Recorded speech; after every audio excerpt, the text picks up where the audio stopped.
इस दुनिया में जो भी बातें बोली जाती हैं वह हम नहीं सुनते, हम वही सुनते हैं जो हम सुनना चाहते हैं। इस दुनिया में जो भी दिखाई पड़ता है वह हम देखते तो जरूर है, परंतु हम नहीं देखते। हम सिर्फ वही देखते हैं जो हम देखना चाहते हैं। और पढ़ने के बाबत भी वही है, हम वही पढ़ते हैं जो हम पढ़ना चाहते हैं। सभी चीज़ें नहीं पढ़ी जाती। हमारा देखना, सुनना, पढ़ना सब सिलेक्टिव है, उसमें चुनाव है। हम पूरे वक्त वह छांट रहे हैं जो हम नहीं चाहते। अब एक उदाहरण ले लो, आकाश में बादल घिरे हो तो हर आदमी उनमें अलग अलग चीज़ें देखता है। डरा हुआ आदमी भूत प्रेत देख लेता है, धार्मिक आदमी भगवान की फोटो देख लेता है, फिल्मी दिमाग का आदमी अभिनेता अभिनेत्रियां देख लेता है। एक ही बादल आकाश में है, अपना अपना देखना हो जाता है। प्रत्येक आदमी इस दुनिया में अपनी निर्मित दुनिया में जीता है और हम अपनी दुनिया में, हम पृथ्वी पर एक दुनिया की भ्रांति नहीं है, पृथ्वी पर एक दुनिया नहीं है। इस दुनिया में जितने भी आदमी हैं कम से कम उतनी दुनियाएं हैं। अगर 4.5 अरब आदमी हैं आज पृथ्वी पर, तो पृथ्वी पर 4.5 अरब दुनियाएं हैं। और एक आदमी भी पूरी जिंदगी एक दुनिया में रहता हो ऐसा मत सोच लेना, उसकी दुनिया भी रोज बदलती चली जाती है। एक आदमी के अनेक संसार होते हैं, रोज बदल रहा है। और प्रत्येक आदमी अपनी दुनिया के आसपास बाड़े, दरवाजे, संतरी, पहरेदार रखता है। वो कहता है इनको भीतर आने देना और इनको बाहर से ही कह देना कि घर पर नहीं है। कुछ लोगों को भीतर आने देता है और कुछ लोगों को भीतर आने नहीं देता है। और यह हम लोगों के साथ ही नहीं करते, सूचनाओं के साथ भी यही करते हैं। कुछ सूचनाओं को अंदर नहीं आने देते और कुछ सूचनाओं को अंदर आने देते हैं।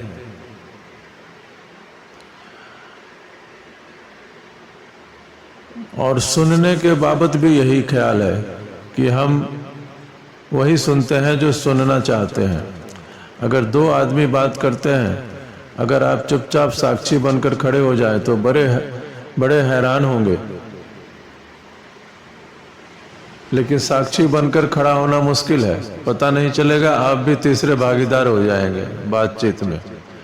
अगर आप साक्षी बनकर 2 आदमियों की बात सुने तो बहुत हैरान होंगे कि ये एक दूसरे से बात कर रहे हैं कि अपने अपने आप से बात कर रहे हैं। एक आदमी जो कह रहा है, दूसरा जो कह रहा है उससे उसका कोई संबंध ही नहीं मालूम होता। एक बार की बात है, 2 पागल प्रोफेसर एक पागल खाने में भर्ती हुए। ऐसे भी प्रोफेसरों के पागल होने की संभावना ज़्यादा है। यह भी हो सकता है कि पागल आदमी प्रोफेसर होने को उत्सुक रहते हो। तो वो दोनों प्रोफेसर पागल हैं, साधारण पागल है नहीं। साधारण पागल तो डरेगा, भयभीत होगा। और ये तो प्रोफेसर पागल होकर और भी बुद्धिमान हो गए हैं और जब तक जागे रहते हैं घनघोर चर्चा में लिप्त रहते हैं। तो एक व्यक्ति छुपकर इनकी चर्चा सुनता है। बातें बड़ी अद्भुत होती हैं, बड़ी गहराई की होती हैं। दोनों के पास काफ़ी सूचनाएं हैं, दोनों ने काफ़ी पढ़ा लिखा, सुना, समझा है। उनकी जानकारी बहुत है और शायद यही उनके पागलपन का भी कारण है। जानकारी ज़्यादा हो और ज्ञान कम हो तो आदमी पागल ही हो जाता है। और ज्ञान तो होता नहीं, जानकारी ही ज़्यादा हो जाती है और फिर वह बोझ बन जाती है। तो वे जिन विषयों की चर्चा करते हैं बड़े गहरे और नाजुक हैं। लेकिन इससे भी आश्चर्यजनक बात यह है कि एक जो बोलता है दूसरा का उससे कोई संबंध नहीं है। और जब एक बोलता है तो दूसरा चुप रहता है और जैसे वह चुप होता है तो दूसरा बोलना शुरू करता है। लेकिन उसे सुनकर लगता है कि उसने पहले की बात बिल्कुल नहीं सुनी, क्योंकि दूसरा जब बोलता है तो वह पाताल की शुरू करता है और पहला आकाश की बात कर रहा था।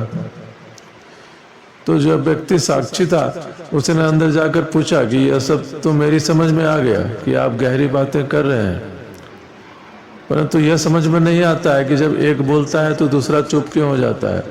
तो वे दोनों हंसने लगे, बोले, उन्होंने कहा तुम हमें पागल समझते हो। अब इस दुनिया में पागल अपने को कभी पागल समझते नहीं।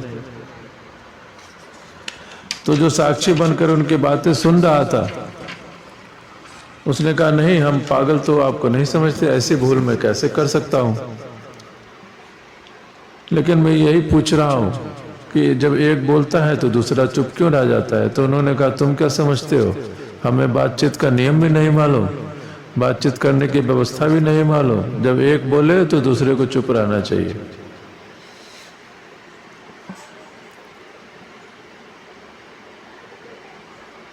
तो जो साक्षी था उसने पूछा जब तुम्हें इतना मालूम है तो फिर जो दूसरा जब बोलता है तो पहले से उसका कोई संबंध क्यों नहीं होता। वह दोनों फिर हंसने लगे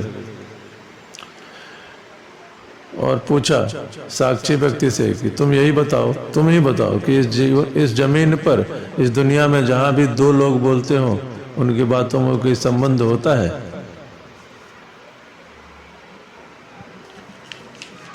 अब यह बड़े ज्ञान की बात कह दी उसने।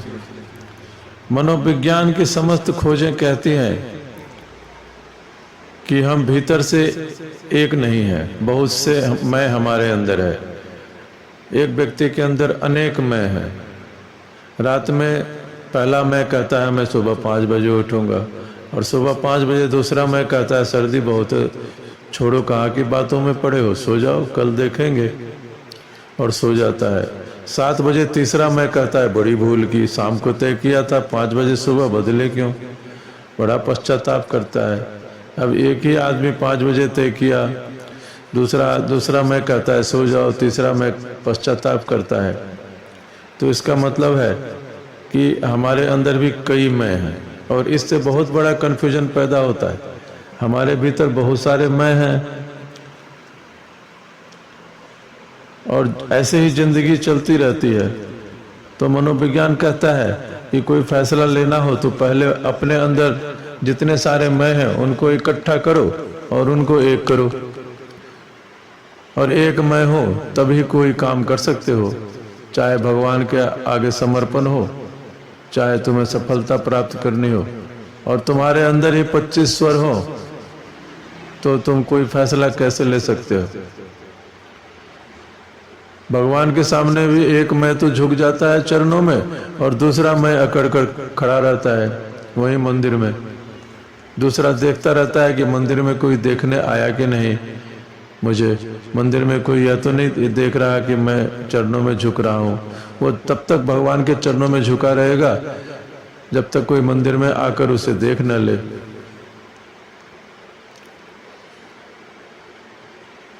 तो लोगों से, देखने वालों से क्या लेना देना है। अब भगवान के आगे समर्पण कर रहे हो तो फिर लोगों से क्या लेना देना है।